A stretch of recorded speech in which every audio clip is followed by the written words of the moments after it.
Support for Wavemakers comes from listeners like you and the Tampa Bay Times. The Pulitzer Prize-winning newspaper is available around the Tampa Bay area and online at tampabay.com. Thanks to the Tampa Bay Times for their support. When Trump started issuing his executive orders, I saw universities start scrubbing their language. Without being asked, I saw universities start deleting environmental justice. That's Maria Lopez Nunez, and this is Alternative Radio. I'm David Barsamian. This edition of AR features Maria Lopez Nunez on environmental justice. She's Deputy Director of the Ironbound Community Corporation in Newark. She's an environmental justice organizer and plays a large role in activating and uplifting her community, while also pushing for policies to address environmental injustice locally, regionally, and nationally. She spoke at the Environmental Law Conference at the University of Oregon in Eugene in March. Hi, everybody. I'm Maria Lopez Nunez. Happy to be here in Eugene, Oregon. I'm from Newark. Well, I'm from Honduras. I was born in Central America. Most of my life, I grew up with people not knowing where that country was, actually, until Trump put us on the map his first time as a country. So, very excited. Haven't traveled the country much except to visit other environmental justice communities. So, of course, community, I'll tell you about mine first. The community I've served for the last 10 years under Ironbound Community Corporation, and that's in Newark, New Jersey. So Ironbound is a 4 square mile neighborhood, right? Just 4 square miles in the city of Newark. Most people fly to Newark to go to New York. Actually, when you land in Newark Airport, they tell you've arrived in New York, but you're in a different state. You're actually across the river in New Jersey, Newark, New Jersey. And Newark, New Jersey is home to the longest Superfund site in the country. That's 17 miles of a Superfund site. That's our Passaic River. The river surrounds us on 2 sides. It's a Superfund site because during the Vietnam War, we were the largest producers of Agent Orange. Diamond Alkali, the producers of Agent Orange, had plants along the river bank.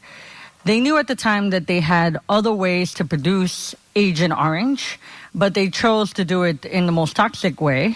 I guess if you're going to use it to poison people overseas, who cares if you poison some people at home, right?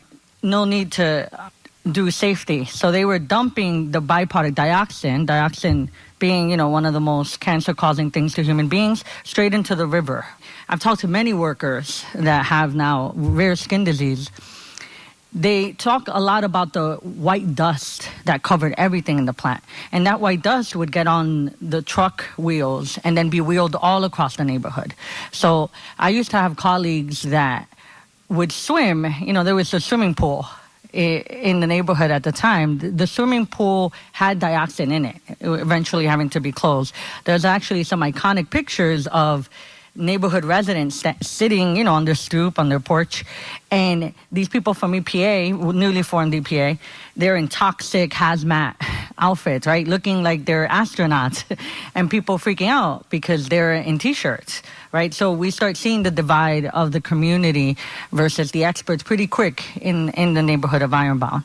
So the longest Superfund site in the country. It has over 100 brownfield sites in that 4 square miles. We are also host to the largest garbage incinerator in the state of New Jersey and in the region, and the largest sewage waste treatment facility. The sewage waste treatment facility would deal with the waste of 12 different states. So they would barge in waste into the neighborhood to be dealt with at PVSC. It's called the Passaic Valley Sewage Commission. I need y'all to understand what that smells like, right? That when you're dealing with the waste of 12 different states of over 4 million households, obviously that's not the people that live in our neighborhood. That's not even the people that live in our city. We were responsible for the waste, the human waste of 30 different municipalities. So, I like to say, people don't think about things, right? You flush the toilet, do you give it a second thought? Maybe, if you don't feel good. I've had the pleasure to have to think about waste a lot. Waste of what happens when you throw something out. I should have started by saying I don't believe in recycling, right? And I hope no one here does too. It's a sham by the fossil fuel industry. And in our neighborhood, we really got to see that plastic buildup, how plastic was changing the waste composition and changing what the incinerator was looking like, because plastic's not good for them either. It's too light. It burns too fast. It was making their process really out of control. So they had over 700 violations. I believe firmly that's because they were in a black and brown community, because there are incinerators, comparable incinerators, that would only have 40 violations in the same time period. So when we're talking about 40 to 700, that's an exponential increase that you see in a city like Newark. What I say about our city is we're not a poor city.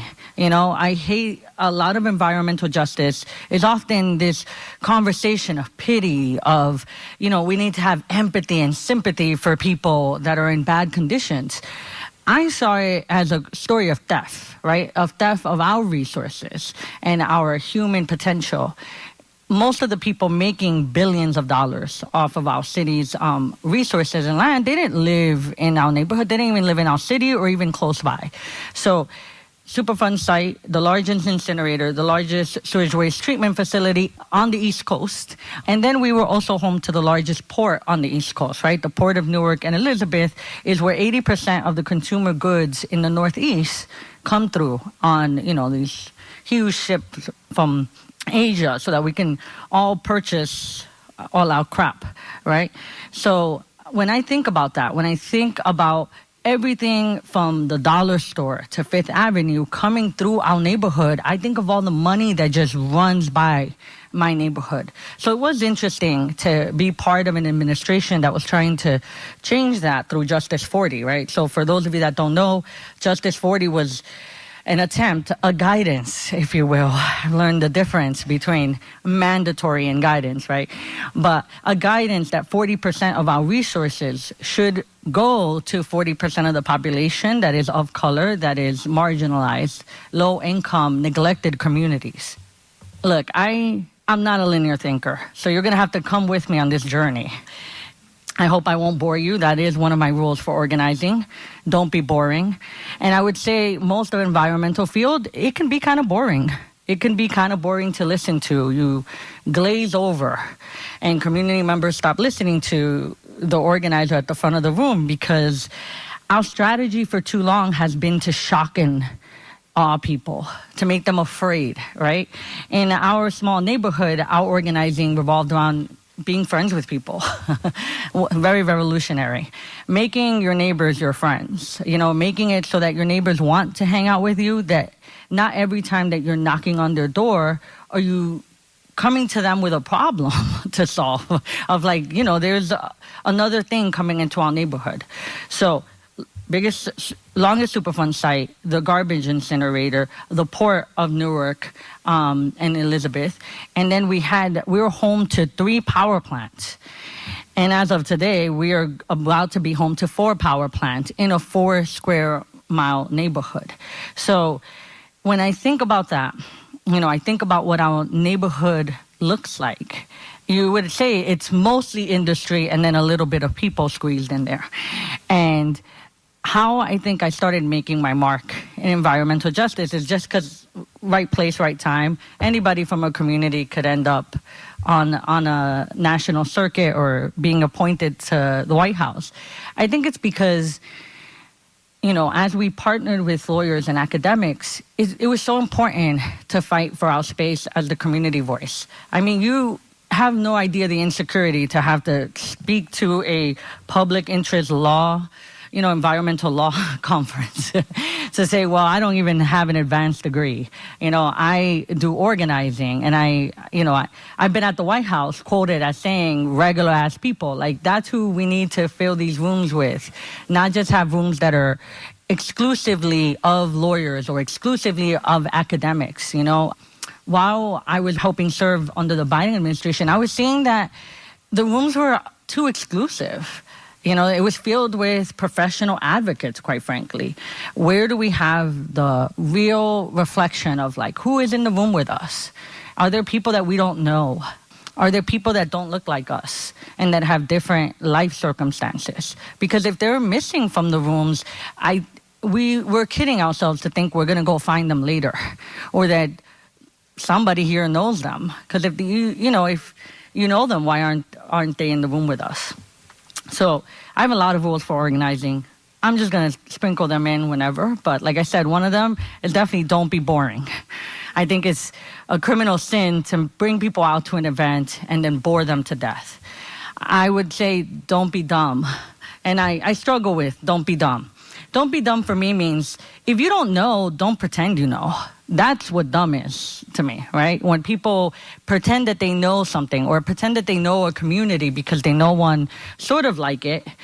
Communities in this country can't be generalized, as we saw during the elections, right? This might be controversial, but I'm okay with the fact that a lot of our environmental law, our efforts on climate change are burning down, because I don't think a lot of them were good enough.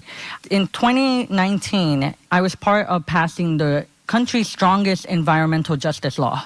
It was called S232, the Cumulative Impacts Law. Cumulative impacts is to address exactly what I was talking about, right? 4 power plants, a garbage incinerator, a sewage waste treatment plant, the Superfund site. The law did not allow our State Department of Environmental Protection to just do what a 4th grader can do. Look around. Look around and say, there's way too much trash here. How the hell are you going to add another power plant? Because in this country, permitting works in the way that being from a different country, American ideology works, individualism. Every single power plant and facility is seen as an individual.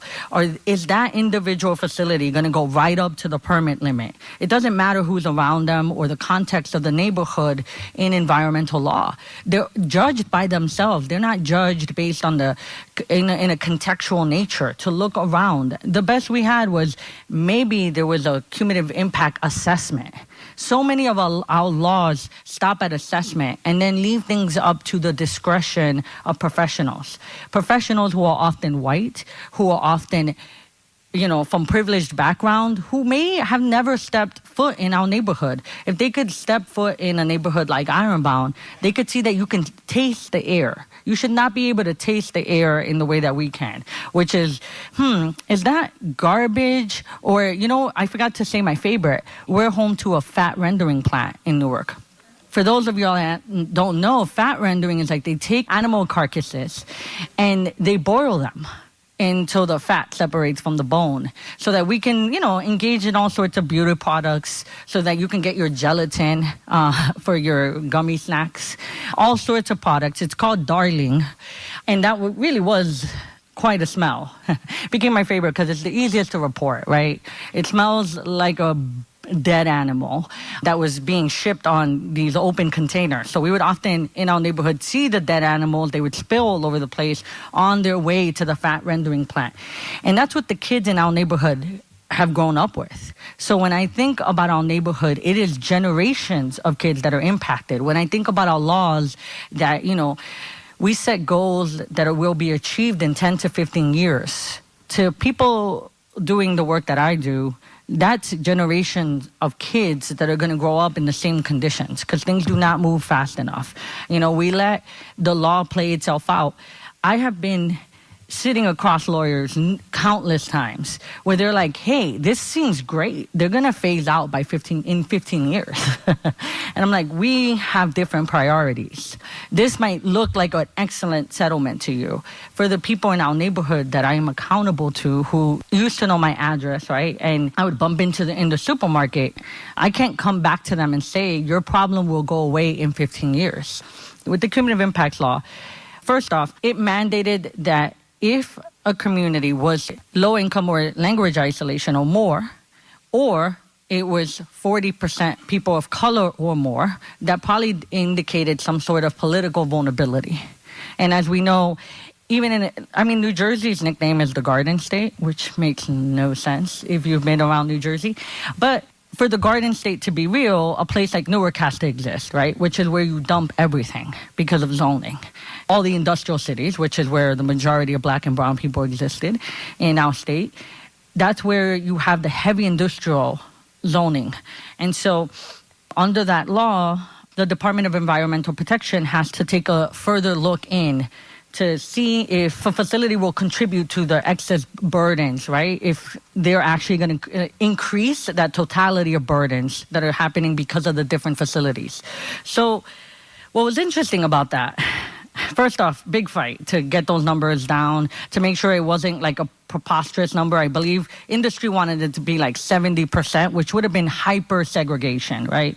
We're 40% of the population, just about. So we're like, no, anytime that there is a further concentration. But the point is, anytime that they were looking into that, if a facility was going to increase the burden, then the department shall deny, right? It was not may deny. It was, they had to deny that application. And that was it. It wasn't anything revolutionary. I'm almost, if I'm honest, embarrassed to talk about that law across the country because it's such a low bar. Yes, a neighborhood has already been harmed for generations, for decades. Yes, this neighborhood already has such a high concentration of pollution. The people already have adverse health incomes. 1 out of 4 kids in our neighborhood has asthma, right? Like, it is a terrible air quality. We suffer from, high infant mortality rates, all the different statistics that I won't go into because you already know them. After we already found that that is true, we're not going to add yet another power plant, even though our governor just approved another power plant despite this law passing. And that's because, as y'all know, probably better than me, between a law passing and a law getting implemented, it's quite a distance. And so the law passed in 2020. And then in terms of making the rules, we did change how rules were made. As y'all know, a law passes, very exciting. Then an agency typically goes dark. They don't talk to anybody. Well, they don't talk to any community. They often do talk to their regulated community, right? That's where the word community is used. It's in the regulated community. So they actually were talking to us, community advocates. And it was interesting. I feel like both the life of the head of legal and my life were changed in that process because I was able to humanize the government worker on the other side and see what they were up against and to see just how much they didn't know about our community and the ways that we were impacted. So we were able to work together every other week. We were meeting to just discuss different points of the rules and what we thought, which I thought I was fascinated by. And I was like, why aren't all rules made like this? Shouldn't they be made hand in hand with the stakeholders who will need to utilize these process, with the organizations that need to spread the word about, hey, there's going to be a community meeting? Because to say there's going to be a community meetings about rules for a law is, again, it goes into the very boring category, right? It is hard to communicate that to people who are busy in our neighborhoods, who have 3 jobs, have kids in school, or have so many competing interests. And then we have to tell them to attend a rulemaking thing. So in our fight for the EJ law, the unions got involved, obviously. They saw the law as slowing them down. I'm super pro-union, and I have to acknowledge that there is a lot of racism in some of the unions in our country, as we saw during this presidential election. As we see when certain unions, and I'll distinguish, right? Certain unions have been against the climate legislation, the IRA. And so how do we reach out to folks like that to help them see themselves in that future? That's what, in our movement, we talk a lot about the just transition. It's really about helping everyday people see themselves in that future.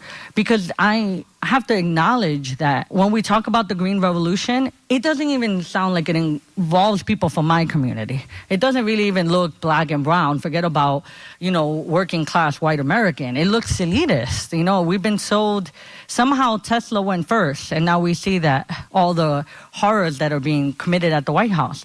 But Tesla was the face, right, of what a green revolution might look like. I was in rooms with a lot of environmental people talking about EV cars. I was like, what? First off, where are you getting that electricity from? This idea that anything electric is inherently good has been so destructive, because in communities like mine that are home to 4 power plants, we know that electricity is not neutral.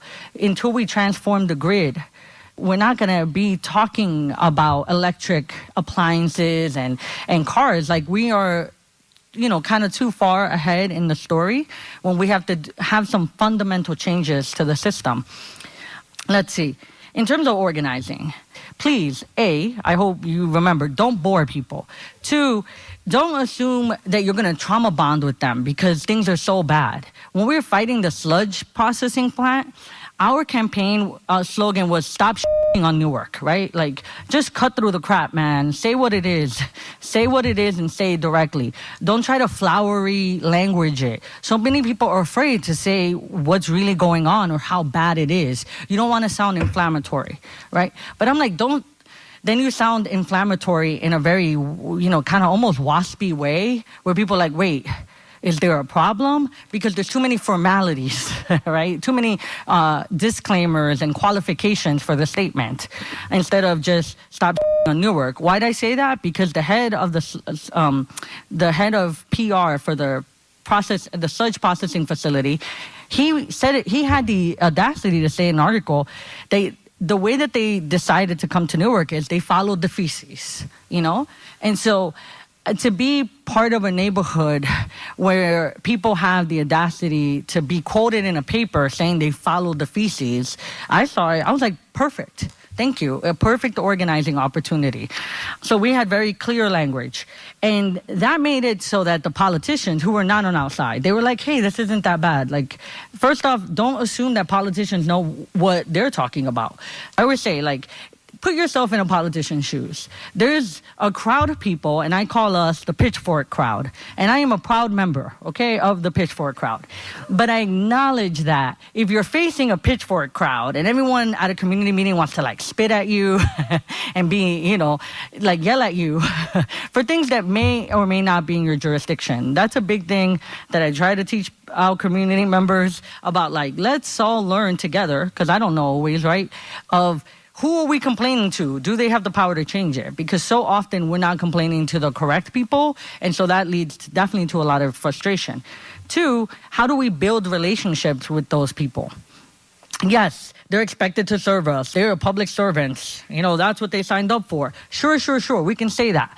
But they're human beings, right? And if you're facing the pitchfork crowd, and then on the other side, industry looks seductive, they're over here like whining and dining them, telling them nice things about themselves. And having that relationship that does get built up over time, I think it's important then for us on this side to figure out a way to build relationships with elected officials. And that means that we don't always build our relationship when something is wrong. We need to actually really pay attention to them, because we're all human, right? Even the most I don't care what anybody thinks has a little people-pleasing in them, especially if they decided to run for office. I think that must be the most, I want external validation. So it would be, we need to keep validating people by showing up to their hearings, to their boring ones, when our issue is not on the topic, is not, on the agenda. Because they're like, ooh, I'm being watched. I do think that as we're complaining and putting out criticisms on Trump, how at the local level are we showing up for democracy? Democracy doesn't happen because someone makes it law or not. We are the people that make democracy happen. We have to show up. So when we were fighting that sludge plant, I had all the elected officials, and we were showing up to all their things. So even though they were all on the side of the sludge plant, they ended up having to have a community meeting, talking tough, and coming out against the sludge plant. I don't know what's happening behind closed doors. I was aware that we were being played, but all that matters is the public record sometimes, right? Let me talk about my colleague, Ana Baptista, Dr. Ana Baptista. She's at the Tishman Center. 10 years before, when they were working on the zoning plan, and this is why it's important for all of us to get involved in minutia and boring things, then we don't have to tell our friends about the boring things, but we have to be involved with them. She was able to get a list of exclusions, one of them including no sludge processing, right? So we're there, and I had been talking to lawyers who just wanted me to file a petition, and I was very unsatisfied by that. I was like, no, I don't want to just file a petition. We're going to lose if we wait for this to drag out in court. She wakes up. We had 5 hours left to the deadline. I was like, I guess there's no other option. And she remembered that 10 years before, she had been able to put in the exclusion, no sludge processing. And they were clearly a sludge processing facility. So I was able to go back to the lawyer saying, we're switching the strategy. We're going to forget about the permit, because we're always fighting the permits. By the time they're at permitting level, it's probably too late. It is very hard to fight a permit with agencies that think that they are meant to serve industry. They don't think they're meant to serve us. No matter how many times we say Environmental Protection Agency, Department of Environmental Protection, that's not what they're doing. They're serving industry. How do they make it as easy for them to comply with the law? Because the law is so subpar and does not really protect us, right? It's just a license to pollute, really. That's what I think most permitting laws are.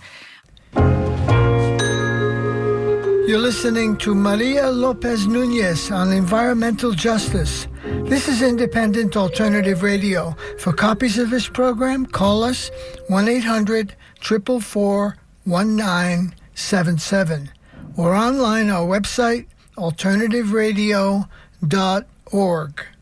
And look, this is not to discredit the wonderful work. I know it's been hard.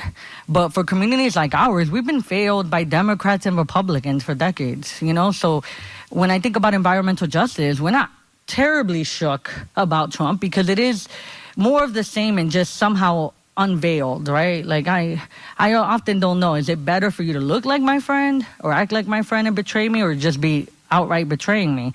I think our communities are grappling with that. And that's why there's been so much disinvestment from our communities in these past couple of years. So with the sludge processing facility, we then changed the battleground of our fight and we came to the local level. We had over 250 people on a zoning board meeting. The reporters were like, what the hell? It was 1 a.m. and we were still fighting with them, keeping these commissioners on way past their bedtime, right? They're not used to public engagement. And that's something the right has done extremely well, is show up at the school boards, boards that we've let go by because we're trying to fight the big fight at the federal level. With the environmental justice law, we had Chris Christie at the state. So we decided to pass a local ordinance at the city level in Newark in 2015. We passed the EJ local ordinance. So I would say right now, in the times of Trump, we really do need to think about our state and local strategies. And not just say state and local strategies, like actually, what are you going to pass? What are you building right now that then when the circumstances change in 28, when there's a transformation in 2028, we're ready for it. We are ready to suggest the laws that should pass. And then we could say, you know what? That law exists in Eugene, Oregon. It was passed in Eugene first, then Portland, and then it became Oregon state law. And so we want to model after that. With the EJ law in New Jersey, we've helped people work on it in New Mexico, in Minnesota, in Chicago, in Baltimore. There's been so many other states trying to emulate us. And we've been trying to make sure that they all keep the bar where it is. Shall deny. I'm like, none of you better go for a may deny or an assessment. You better keep that bar, keep it strong, build on top of it. Make sure that it includes renewals. Our law does not include renewals. It only includes like new facilities, right? So in a lot of ways, our law is just about stopping the future pain. It doesn't do anything to correct the harm that has already been done. So let's see. Yeah, don't trauma bond with people. Make sure you have concerts and your places where people just dance and party together. Because like I said, no one likes that friend that only comes around when there's bad news. That friend's emotionally toxic.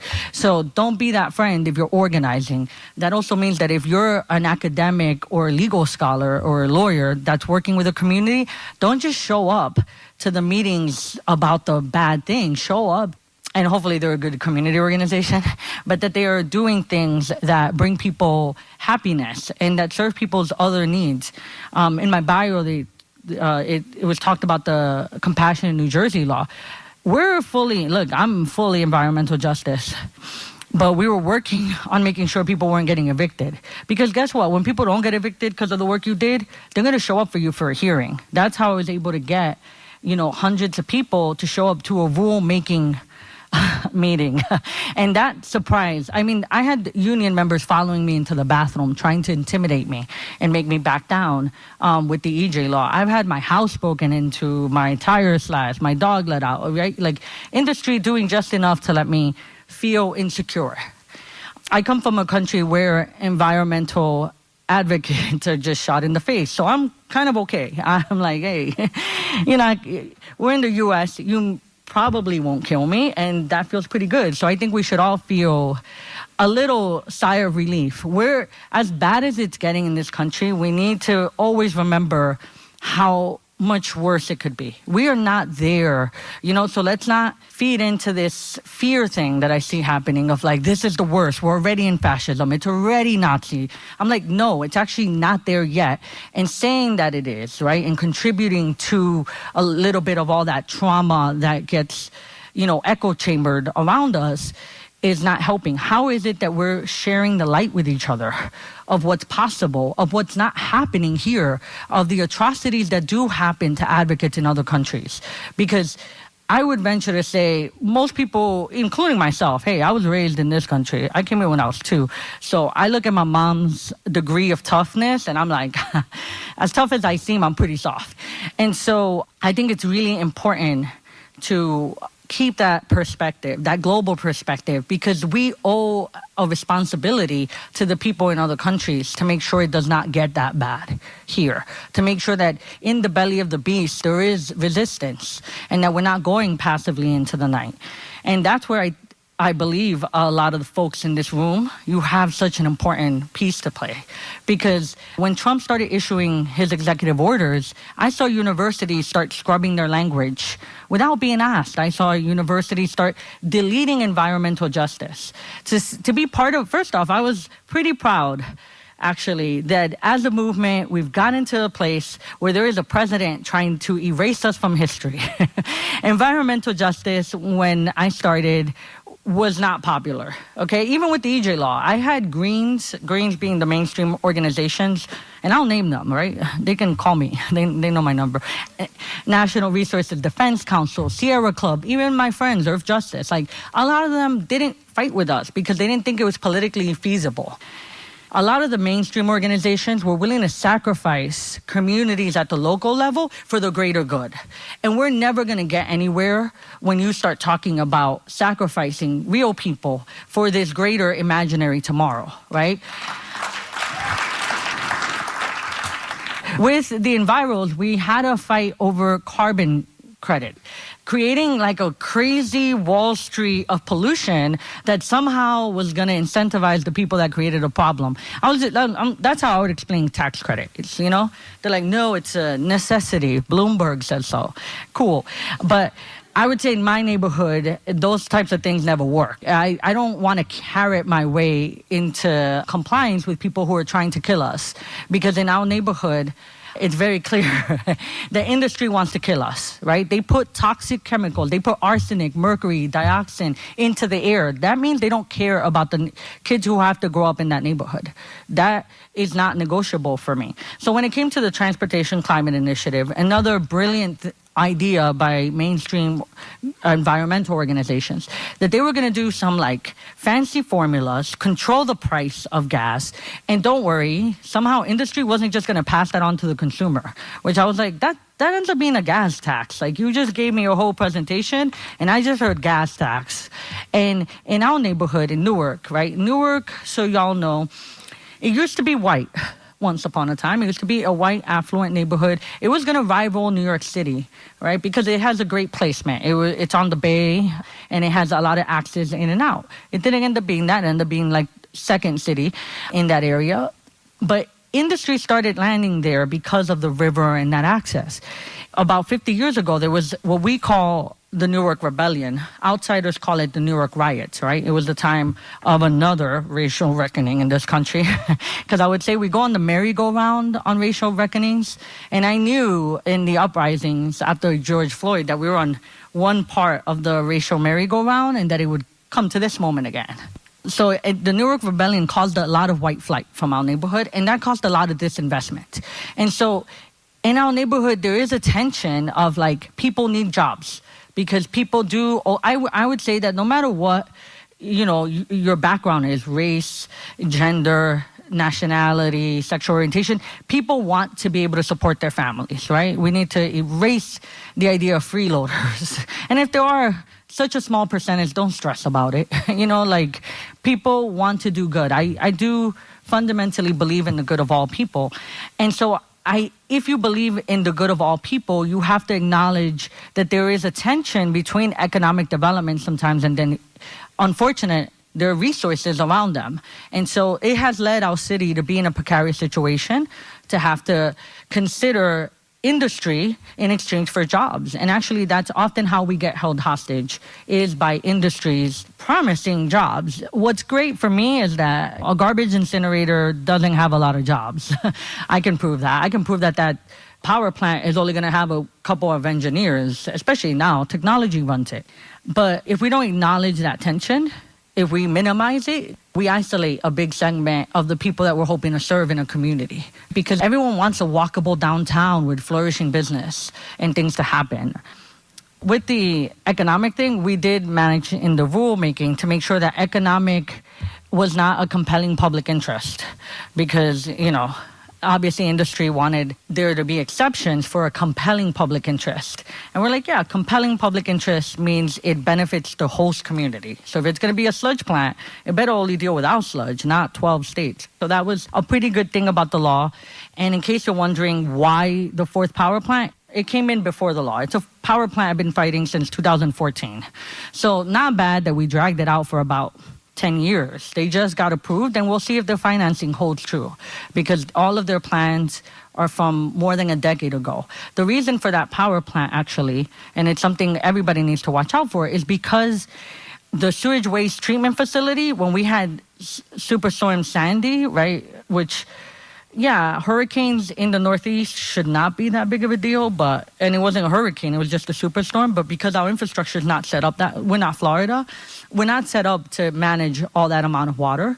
It put the facility out for a couple of days, and as you can imagine, having raw sewage in the river is bad. It's also the reason our governor said we need a power plant, which again, I had to fight a lot of suburban environmentalists about the fact that I don't care if there's sludge once in the bay, because a power plant is going to be toxic to the neighborhood every single day as long as it exists. And if you build it, they will use it. There's no this is just for backup situations. The original permit was for them to subsidize their energy cost, and they would save some money. Anyway, lost that fight. Really sad. And actually, it's one of my rules. Don't be a loser, okay? Because with our fights, sometimes we pick the big fights. And I've been hanging out with a lot of people. And so, yeah, we all want to fight racism. Can we have a campaign realistically to end racism today? Probably not. We need to figure out what's the one thing we can do. Is it achievable? And if you're going to fail, because there is a space for failure, but it needs to be meaningful failure. It can't just be your own ego, because I have been across the table of wonderful lawyers who let their ego kind of run and say, I'm going to make this campaign, it's going to set precedent. Even though it's going to set precedent, and puts the community through a lot of emotional back and forth, right? It's really hard to sit there and witness failure after failure.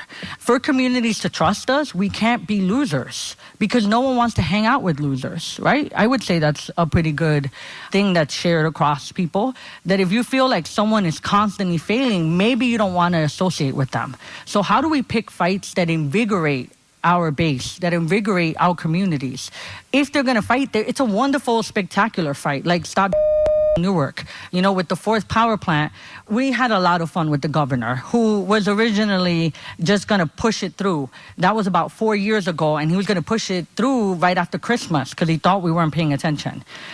Luckily for me, we don't really, family time. Who needs that? My family totally understands why I need to be harassing the governor of our state over the Christmas weekend.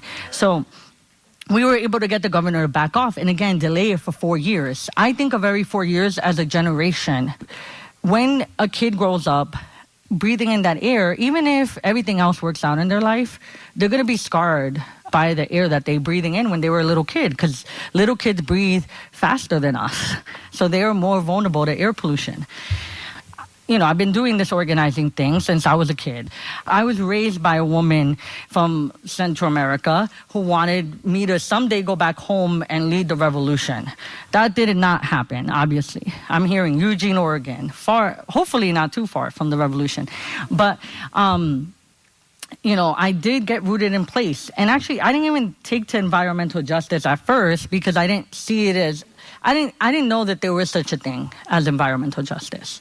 Okay, let me be clear. I knew about the environmental stuff. And even though I grew up with a deep reverence for the natural world based on my cultural beliefs, I still thought it was kind of weird the way environmentalism happened, right? Of this sacred place of conserve it.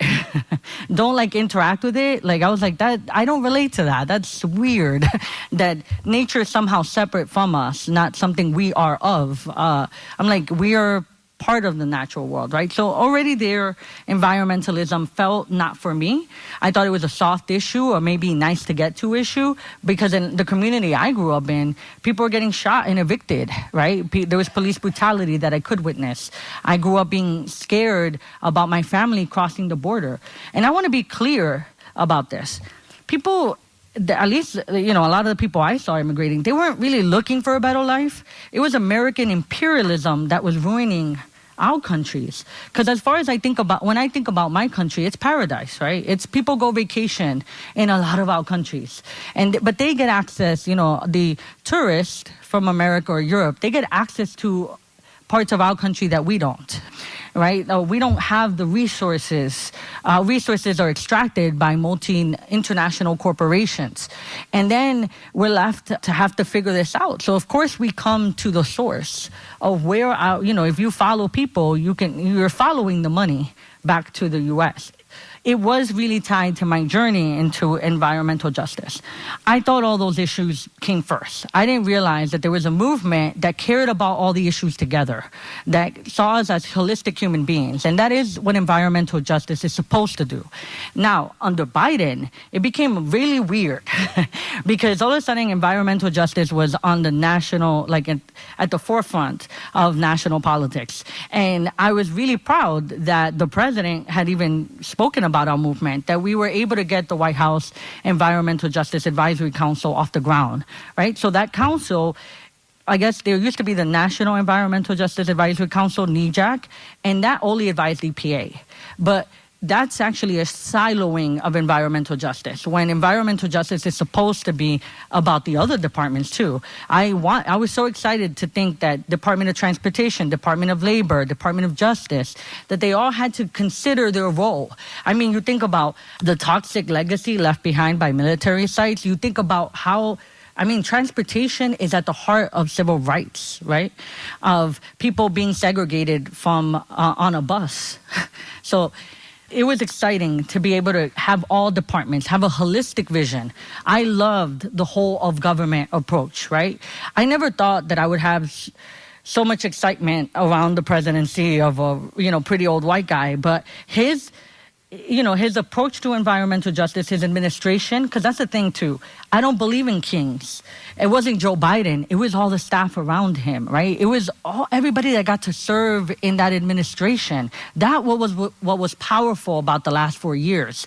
It was the exciting voices in government that were not really elevated or been given that freedom before.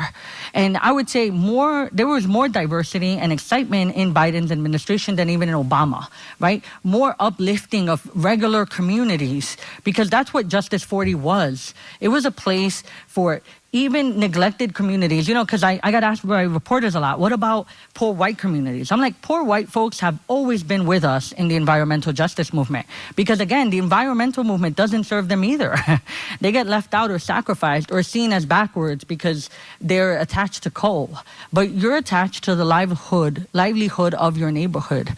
And so if you're trying to do good work, you have to know the heart of any community. Learn it and learn it well. Don't disrespect it, even if it might need a change, right? We need to really meet people where they're at.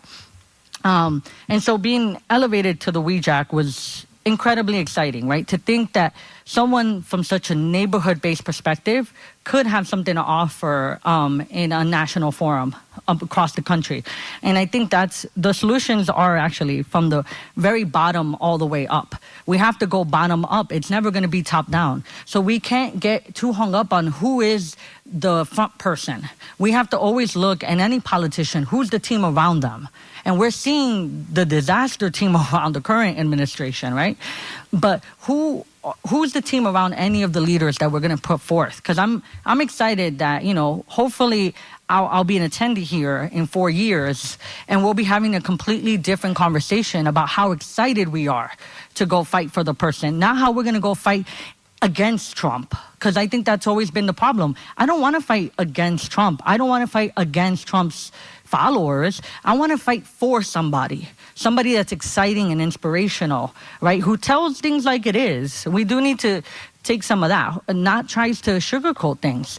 And while I was on the WEJAC, I advocated for humble government, because even in the Inflation Reduction Act, there was a lot of money, more than for environmental justice, on this process called carbon management, right? Which is also about carbon sequestration, about hydrogen, right?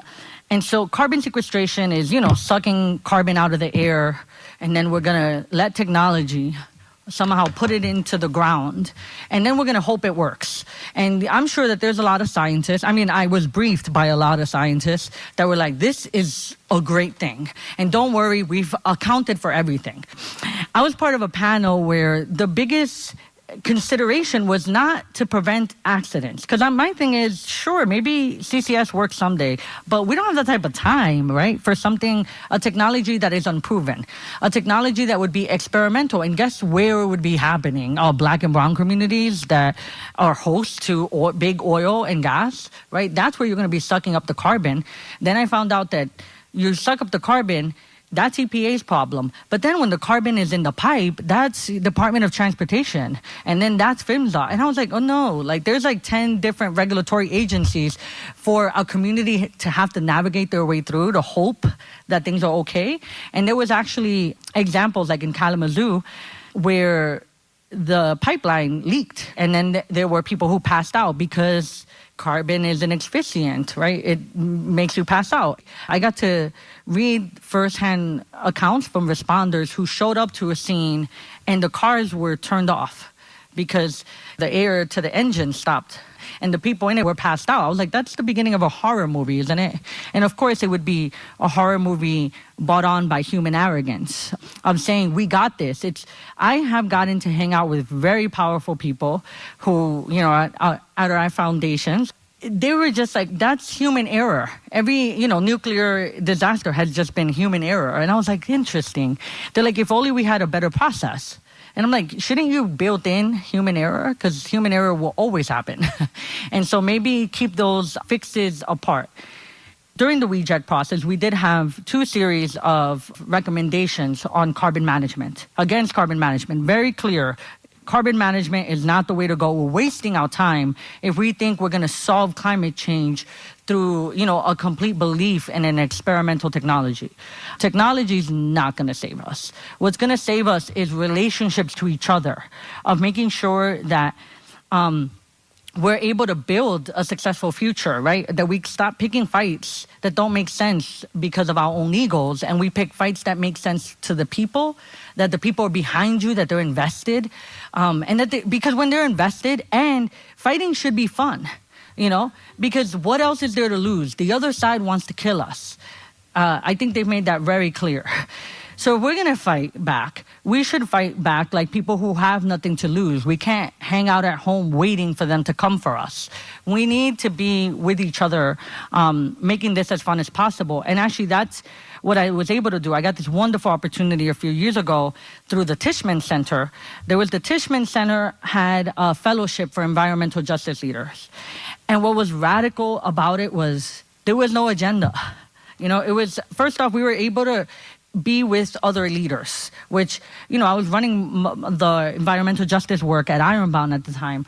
And I realized that I never had time to even developed the relationships with my own colleagues. They were happening a little bit quickly at lunch or a little bit at the bar if you had enough stamina to stick around. But the agenda was packed. It was packed with workshops and brainstorms and whatever. That is not the best use of time, people, okay? Especially when you're not letting people be organic. So at the Tishman Fellowship, I came in with other leaders like Rawa from Push Buffalo, Dwayne Tyndall from ACE, Alternatives for Community Environment in Boston, and Mia Yoshitami from APEN, which is Asian Pacific for Environmental Network. Thank you. So I would say all of us are from different corners, really holding our own and having legacy fights. We were able to just be together, and we're given space to like have our own agenda, because leaders are often just brought into the room so that other people can pick their brains, right? Sometimes people offer me payment to come and just share whatever I got, but the relationship stays transactional, right? It doesn't become a transformative relationship about how we actually building a relationship that goes beyond this work. Because nothing about what any of you in this room want to do could be called a job. You're not deciding to become accountants, okay?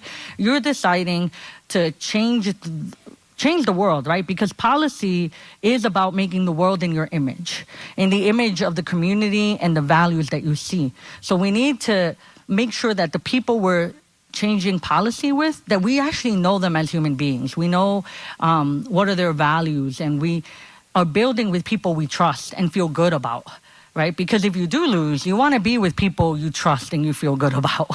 And when you win, you want to celebrate with people that you feel good and you trust.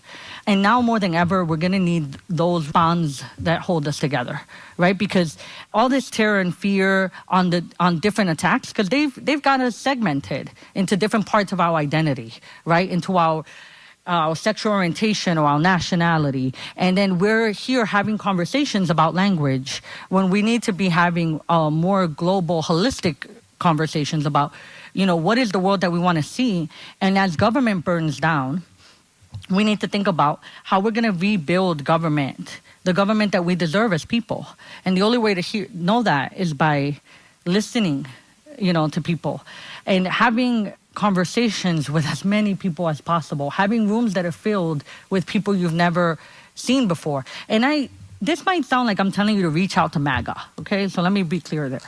I think there's a bunch of people you're not talking to, okay? It's not just like people who are diehard MAGA, even though they might be in your family, and that's cool too. You can go try.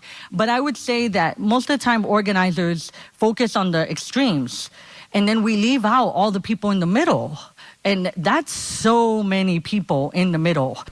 Organizer math is if you want 10 people in the room, you should have talked to 100. And that sounds crazy, but it's not. I mean, the best businesses have been built on robocalls to many people. And do you want to buy this? So you need to take the time to have all the people in the middle and talk to them. And that doesn't mean you move to the middle. I don't know if there's left and right, okay? We've allowed a lot of our beliefs to become radical. There's nothing radical about us, okay? We're not actually talking about, taking all the land from rich people. Come on, I've not really heard that be the request. It's often like, I want clean water to drink. We can't let that line of normalcy be moved so far away from us. We need to reclaim that it's normal to want clean air to breathe, healthy food to eat, and healthy land. So that's not crazy or radical. I think I'm kind of done. You were just listening to Maria Lopez Nunez on environmental justice. She spoke at the University of Oregon in Eugene in March. Maria Lopez Nunez, an environmental justice organizer and eco-activist, is the deputy director of the Ironbound Community Corporation in Newark, New Jersey. This program is produced by Alternative Radio based in Boulder, Colorado. We're an independent nonprofit in our 39th year. We're supported solely by individuals just like you. We feature voices rarely heard in the corporate media, such as Gabor Mate, Shama Sawant, Tariq Ali, Roxanne Dunbar Ortiz, Arundhati Roy, and Winona LaDuke.